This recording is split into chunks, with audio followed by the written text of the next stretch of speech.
की त्यांनी वामनदादांच्या कर्णकांच्या भाऱ्याचं मराठी गजला किंवा शेर शायरी पेश केले. भीमा तुझ्या मताचे जर 5 लोक असते वगैरे वगैरे. त्यामुळं मी एक वामनदादांचं एक मुखडा त्यांच्या गीताचा सादर करणार आहे आणि मी आता 2 ओळी त्यात ऍड करून तो माझ्या पद्धतीने मी पूर्ण करणार. वामनदादांनी एक असं गीत केलंय, कोण राखील आता हा भीमाचा मळा,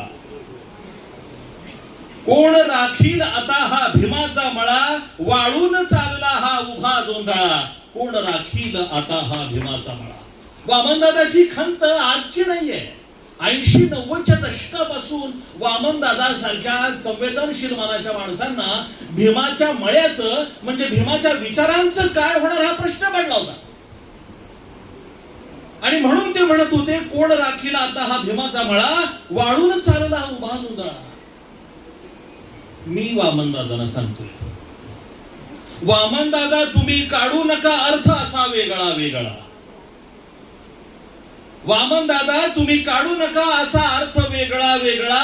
मातंग समाज राखेल आता भीमाचा मळा, मातंग समाज राखेल आता भीमाचा मळा. हातात घेऊन झेंडा निळा आणि पिवळा, हातात घेऊन झेंडा निळा